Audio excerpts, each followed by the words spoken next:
Hello, welcome, Uncle Cthulhu here. Today I'm talking history.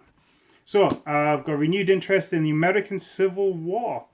I last studied on and did work with the American Civil War 25 years ago. It was part of a wargaming project, and I always like to look at things above and beyond the wargaming. And I've returned to it of late. So I'm doing a 10mm American Civil War wargaming project at the moment. So there's been a lot of talk about the causes of the American Civil War. There's been a lot of talk about the Confederate flag. There's been a lot of talk about statues of Confederate war heroes such as Robert E. Lee, should they be standing. And it got me thinking about, if the American Civil War wasn't about slavery, then what was it about? So certainly back in the past, when I've looked at this before, and I also studied this at A-levels, politics A-level, history A-level as well, degree level as well. I looked at the US constitutional systems and the history and the things that employ that as well. So I think there's two key things you can look at which might point to the root causes of the American Civil War. Economic differences and state rights. So America, you had the North and the South. And the North was becoming an industrialized country, an industrialized nation. It was certainly on the rise. Well, the whole nation was on a rise. In the North, that was based on the back of industry. New York was one of the biggest metropolises of the world at the time. Actually, the history of New York's fascinating. If you get a chance, I'd really recommend you have a read. And in the South was based on wealth from the backs of slaves. It was cotton picking, it was arable farming. That's where the wealth of the South came from. So what you had then was almost like a dual system, dual economy occurring with the sort of arable South. And yeah, there was industry there, and there were cities and settlements in the South. And industry in the North. I think the North had more immigrants coming in. The North, New York and California had more immigrants coming in during that time from Europe as well, which was boosting its populations, etc. because there were wealth and there was jobs. The South didn't see as much immigration because there weren't the jobs. Because it was more of a settled economy. It wasn't sort of booming. So you then had, with those economic differences, would start to form tensions. And actually the tensions were about slave ownership. Imagine you're a northern farmer, you're looking at a southern farmer. The only difference between your two farms, and the North had lots of farming lands as well, Ohio, Pennsylvania. Certainly during the North, it wasn't a case that all the farming was done in the South and the North ran out of food. The North was able to sustain itself. Yeah, so if you were this northern farmer, you'd be looking at the South. And even though you're competing on agriculture, the difference is the South doesn't have to pay their employees that you have to. That's going to create tensions. But economic differences and tensions within countries don't create civil wars in themselves. You know, you've got, so Germany's a great example of the Rhineland and the Ruhr being where primarily where the industry was, and East Germany being the farming regions. You didn't see those sort of break apart in a civil war. England. As you can tell, I'm a northerner. That's where my accent comes from. The North had vast industrial developments that the South didn't see, and you didn't see us break apart because of those. But the underpinning thing that affected it in the States, the economic differences, was a reliance on a southern slave ownership in the South and sort of free men in the North. State rights has been mentioned, but state rights to do what? When the Confederacy was formed, the first thing they did was basically copy and paste the US Constitution. Now, if there was issues in the US Constitution about the rights of states, that would have been the time to say, this is wrong, we need to amend it. And they didn't. There were a few minor changes, but nothing significant, which suggests to me that they were pretty happy with the Constitution. And actually, it's really difficult to change your American Constitution. It takes 2/3 majority in both houses to do it, which is a really tricky thing to do. And actually, if we look at state rights, there's cases of the southern states throwing their weight around against northern states. I think was it Mississippi or Missouri had an action against New York when they were using slaves on their ships to unload the cotton. There was tension over state rights, but the tension was coming about, where do you draw the line, the Mason-Dixie line? How do you keep, if you're going to develop a country, if you're going to increase out west and follow your manifest destiny, and you're going to be including more states, then we need more states who are slave owners to balance the Congress and balance the Senate, so that the North cannot unilaterally get 2/3 majority and remove slave ownership in the United States.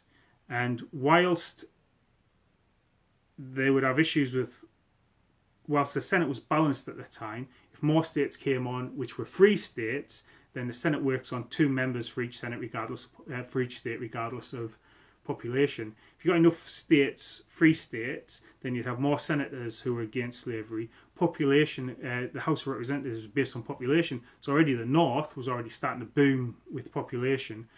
So actually, if nothing changed in the United States, you would have a majority of, if things stayed the same, you'd have a majority of people who would be naturally opposed to slavery. And actually, it was mainly in the governing classes where this was a big issue. I don't think there was that much difference between your man in Atlanta to your man in New York. The man in Atlanta your average man would still be dirt poor, relatively speaking, compared to the industrialists who were making the laws, who were creating the agenda, who were fighting these sort of battles over state rights. But ultimately, you were still poor. And actually, it doesn't mean that the people in the North were necessarily more liberal. During the riots of 1863 in New York, there were many black people targeted and lynched by the mob. There was actually a case of a black orphanage which was burned down, and a child was killed by the mob. You know, just because you lived in the North didn't make you any more morally upstanding a citizen than the guy in the South. The guy in the South might actually be on the bottom of the social level, but he could always turn around and say, at least I wasn't a slave. A reason why he might support slavery. And actually, slavery was more endemic in the South than you're led to believe. It's not just the rich plantation owners. Approximately 10% of the soldiers in the Confederate armies owned slaves. 25% of the soldiers came from slave-owning households. Bear in mind, more of the soldiers were young men without much property of themselves. 50% of Confederate officers came from families or directly owned slaves. And Lincoln himself, in 1858, said, "A house divided cannot stand. What divides our great nation is slavery." That is the one issue which everything, cultural, economic, state rights, hinged on. It was slavery. It was, in polite circles in the South, it was called our peculiar institution. And it was clear as day back then that the war was fought for state rights, but it was fought for state rights to maintain slavery. It was, if the development of the country had gone on, the slavers would lose influence in the House of Representatives, because the northern population was developing a lot faster than the South. They would lose influence in the Senate as new states came on, which would be free states as opposed to slave states. That's why you had so many compromises from 1820 onwards, trying to define what new states would be free states or slave states. So, yeah, I am yet to see a convincing case or argument that can categorically say that the Civil War wasn't overtly and 100% definitely about slavery. The key pressure points of the time was created because of slavery. Slavery was the thing that was creating pressure, which was creating people not wanting to change in a time when they're changing. The whole world was changing. Most of the rest of the world had banned slavery. It stands to Britain's shame that we supported the South because we wanted cotton, so our industrialists could make cheap garments in Liverpool. It stands to our credit that the workers in the North at times went on strike, so they weren't using Confederate cotton. We look at the Alabama, a warship built in secret in Britain that got kind of stolen and developed and turned into a commerce raider for the South, and we kind of stepped back. And the fact that if the war had gone on, they were looking for recognition from us, and we courted that because we wanted their cotton, that we would put our economic interests as a country ahead of the moral imperatives to stop slavery. And there you have it. Like you say, I don't think the average man was particularly moral and abolitionist. I don't think the man in the South necessarily thought about the bigger picture. The war was definitely run by businessmen and by senators, and the right to states was wrapped up in highfalutin language and stuff, but it was a right of states to have and to own slaves, and that was what divided the United States, and that was one of the things that was the thing, not one of the things, that was the thing that had to go for to be a truly United States behind a constitution and develop and become the great nation that they became. So if it wasn't about slavery, then what?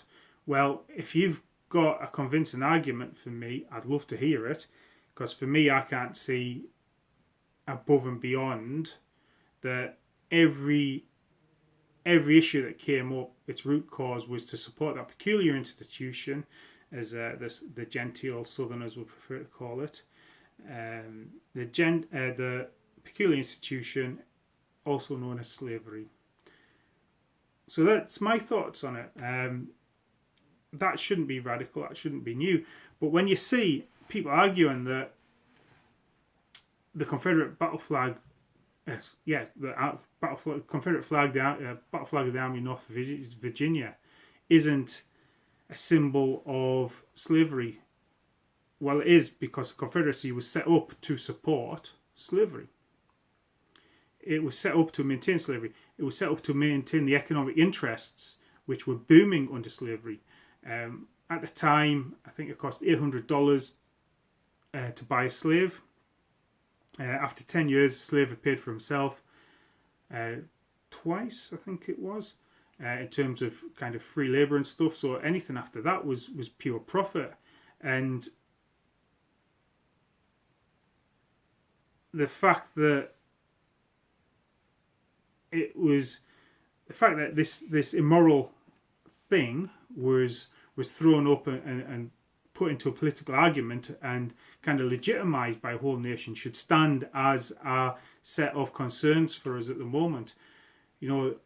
General Lee is being lionised as this great gentleman of the South, a gentleman general, a noble hero.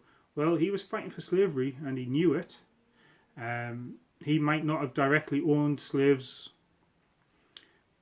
but he knew the war was about slavery. In the same way that we lionize Rommel. You know, Rommel was a card-carrying member of the Nazi Party. He was head of Hitler's bodyguard at one time, and just because he tried to, well, maybe he's involved in a plot to assassinate Hitler, doesn't make him a good guy. He wanted to assassinate Hitler so Germany could then go on and win the war. But so should we have statues of people like Robert E. Lee? Should we lionize and endorse the Confederate flag? I think the answer has to be not, without acknowledging that these symbols were symbols that fought for and wanted slavery. So by having that Confederate flag, what you are saying is you agree with slavery, because the Confederacy was based on a desire to own slavery and maintain slavery. That's it. You know, if you see that's all right, then we'll have an argument about that. We'll have a fight, and you're wrong. But there is no other reason, no other cause why the American Civil War wasn't about slavery, or any reason given. You chop it down a couple of rings and you will find slavery stood there staring back at you. So turn it a bit of a rant there. But yeah, the American Civil War. Really interesting period of history. America's most bloodiest conflict. A period of great turmoil and change in the world. And one which I'm glad to say sense prevailed and the right side won, and it helped abolish slavery in all Western world. Thanks for watching. I've been Uncle Cthulhu. Goodbye.